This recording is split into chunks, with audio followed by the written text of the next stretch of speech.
Welcome to the video. I am Dean with GTR, and today I'm going to be looking at Forza Horizon 5. I'm going to be talking about the new Hot Wheels vehicles that have been added to the game. I believe there are 5 in total. There's ones like this, the 2 Jet Z.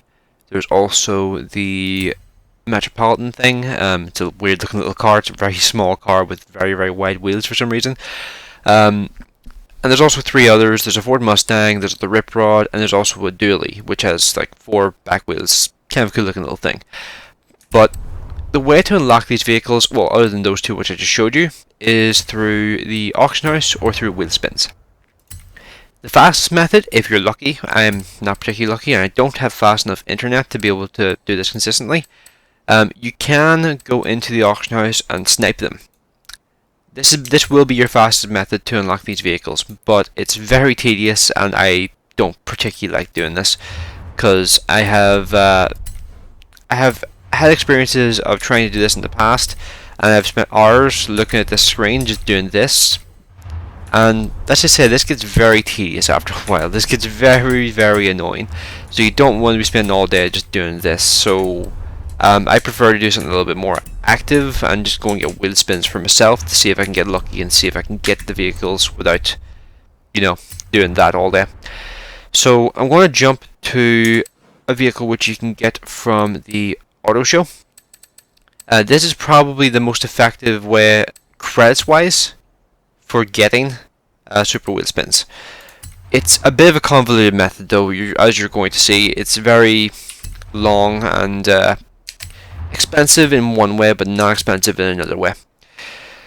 So it costs 50,000 credits, and that's pretty much the only credits you spend towards this, unless you decide to upgrade the vehicles, which you can or can't, or well, you can or you might not. So it's one of those things where like it's up to you, and you can get those 50,000 credits back if you want, but this method is quite expensive in terms of skill point usage. So if I go over to upgrades and tuning, go to car mastery, and buy this path here, so that's 2, that's 7, that's 12. That's 62 points that have been used in order to unlock this other vehicle, which is the Birdie Design Wrangler. So if I quickly jump over to the Birdie and look for the one with the new tag, so you can see I have quite a few of these Wranglers, so I've done this a few times. I've decided I'm probably not going to do this method anymore after this video. I'm just demonstrating this, and if you want to do it yourself, if you have a ton of skill points and maybe not many credits, this is probably the method for you to use. But for me, oh, whoops, nope, that's the wrong button, and my mouse accidentally clicked that there. But for me, I don't like doing this method because of how long it is and also how many skill points it costs, because I don't really have that many skill points to use on this sort of thing. So I prefer to use other methods, which I'll get into in a few minutes. But you can see if I go through this, that's 2, that's 7, oh no, sorry, that's 5, that's 10, 15, 25. So if I worked that out right, I may have had the previous number slightly wrong, but I think this is costing roughly around 85 skill points in order to do. And while it's probably the most consistent method, it's quite expensive. Like, I mean, 85 skill points, and if you want to get your credits back, it costs 95 skill points or thereabouts. I may have gotten the math wrong on that, but anything above 90 skill points or above 80 skill points, honestly, in my opinion, anything above 50 skill points is crazy. Like that's way too much to be spending on trying to get super wheel spins. So I don't like doing that personally. So I have found other methods. So one of the other methods is the unicorn from the auto show. This is probably the most consistent of the other methods I'm going to show you, because it's kind of an expensive car. You can see it's 10 times the value of the Jeep, but it's costing you a lot less skill points to do. And for me, skill points are a more finite resource than credits. I have nearly 20 million credits, I think, sitting in the bank, and well, I'm not really too concerned about credits, whereas I would like to get vehicles. Like getting vehicles that are kind of difficult to obtain, getting wheel spins, that's pretty much my focus. Skill points are never something I've really had too many of. I do have a method coming out for that there, so I have a future video coming out for people specifically on PC to get skill points through the easiest method possible. So in the next week or so, there'll probably be a video out for that. But you can see here, this method is still quite expensive on skill points, but because you only have to do it on one vehicle, it's quite a lot less than the Jeep method. So that's 1, 2, 3, 6, 11, 21, 31. 31 skill points, and you have a super wheel spin, so it's nearly a third of the cost of the of the Jeep method. So that's one option. You also have the RS200, which is another option for the Hoonigan vehicles, but it's also a 500,000 credit car, and I believe the method for this is actually slightly more expensive than the unicorn one. Actually, hang on, let's see. So that's 1, 2, 5, 10, 15, 20, 30. Okay, never mind. I think this method is actually cheaper. So the RS200 is actually cheaper to do this on. I was using the unicorn just out of habit, but I guess the RS200 is actually cheaper. I assumed it wasn't, but I was wrong on that. So the last method is using the auction house again. I've already bought the vehicles which I'm going to demonstrate this with, so I don't need to spend all day waiting for it to load. But if you go over to Nissan and you go to the Fairlady Z Forza Edition, you can see that this vehicle is on sale for about 350,000 credits for the buyout. I usually buy them out because I'm impatient and I can't be bothered waiting for them to run out of time. It takes too long and I can't be bothered waiting. And you can also see that sometimes you can get them for very cheap, like these ones here, 275,000 credits, which is surprisingly cheap. That's probably the cheapest I've ever seen them on sale.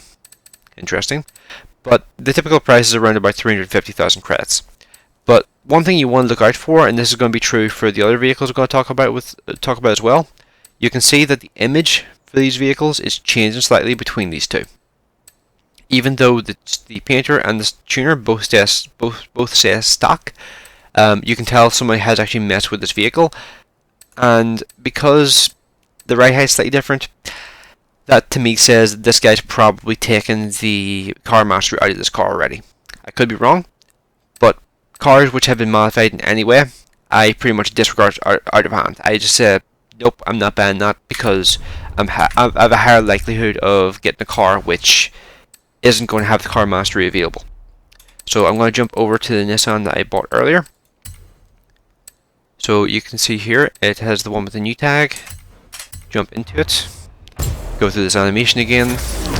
I have one more car to show you after this one, but this one is the cheapest as far as skill points go, but one of the more expensive ones as far as, unfortunately, this guy has already paid for the car master in this one. So this is one of the issues you can have with doing this method.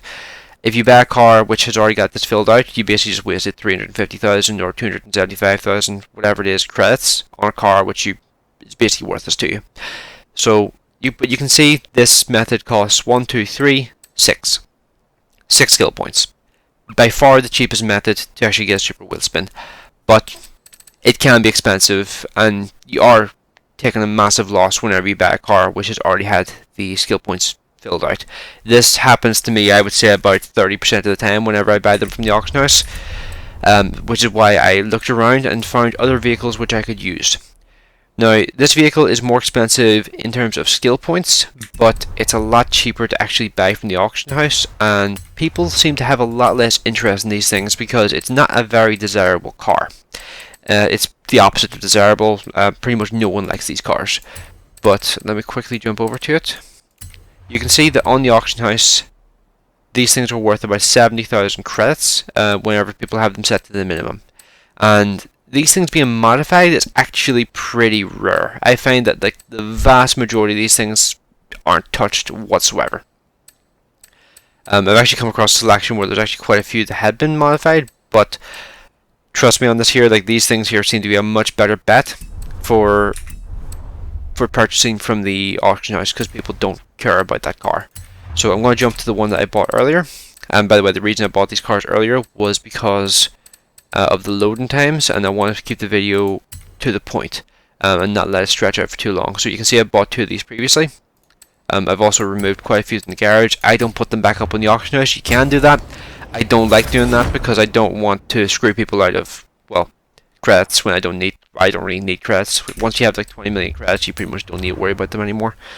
But when you jump over the car mastery, you can see that this thing costs 1, 2, 5, 10, 15, 25.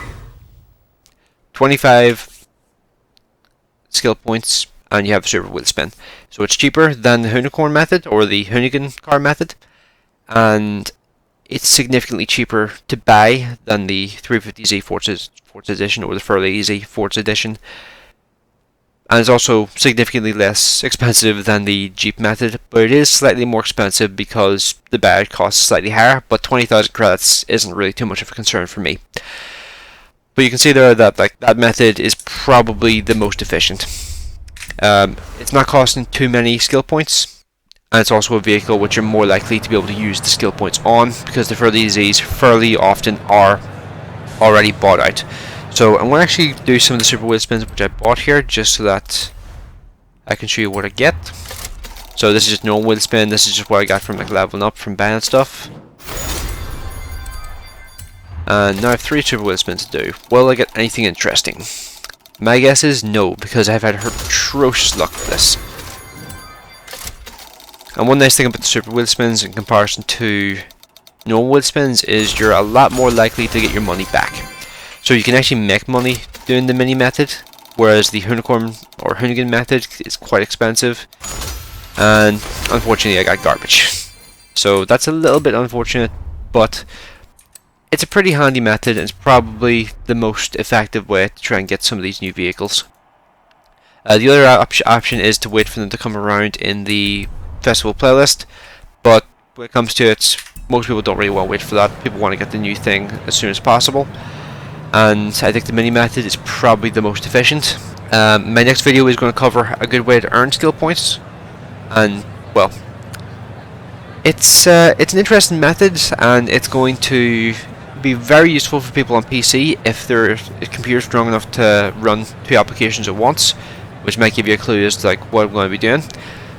But it's still useful for people on Xbox, but it's just not quite as handy as it could be for the PC people, because people on PC have tools that the Xbox player base can't use. So yeah, I'll leave this off here. Have a good one.